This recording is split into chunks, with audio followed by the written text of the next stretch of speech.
สบายดีมื้อนี้เราจะมาสร้างเวิร์กช็อปใน Photoshop กันเนาะสำหรับเวิร์กช็อปนี้จะแม่นการสร้างเงาเนาะการสร้างเงาอยู่ใต้น้ำเนาะในนี้เราจะมีรูปอยู่2รูปก็คือรูปตึกที่ว่ามีถนนหนทางแล้วก็มีน้ำแล้วก็เป็นรูปรถเนาะซึ่งแยกกันเลยเป็น2เลเยอร์ตัวนี้ก็คือเลเยอร์นึงจะเป็นตัวรูปตึกแล้วก็รูปน้ำเนาะเลเยอร์อีกเลเยอร์นึงจะเป็นรูปรถขั้นตอนแม่นให้เฮาเนาะสร้างเลเยอร์ใหม่ก็คือคลิกใส่เลเยอร์นึงนี้แล้วกด Ctrl J เพื่อ Copy เนาะหรือว่าวิธีที่2ก็คือลากเลเยอร์นี้มาใส่ตัวนี้เนาะเพื่อ New Layer นี่เพื่อสร้างเลเยอร์ใหม่สามารถเฮ็ดได้2วิธีจากนั้นเลเยอร์ที่ Copy นี้เนาะให้เฮา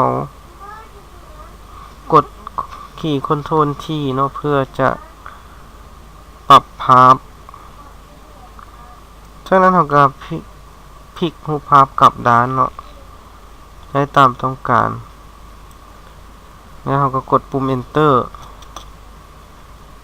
จากนั้นเราจะได้เงาของรถแล้วต่อไปให้เราเลือกไปที่คำสั่ง Filter Distort จากนั้นเลือกไปที่คำสั่ง Ripper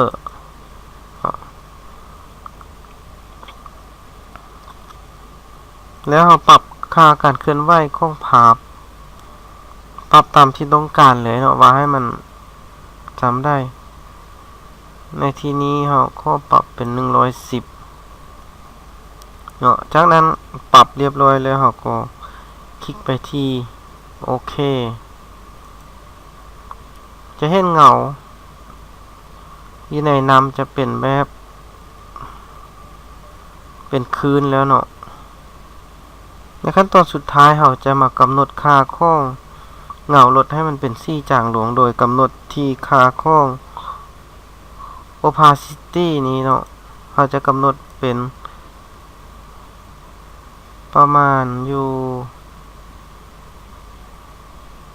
60นี้เราก็จะได้รูปเงาใต้น้ำเนาะเป็นได้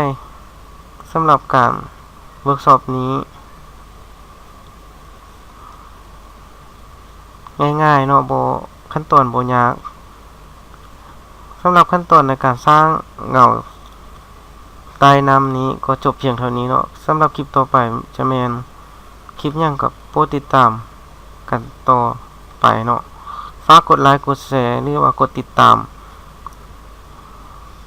ทางเพจแล้วก็ YouTube ของพวกเราด้วยเนาะขอบใจ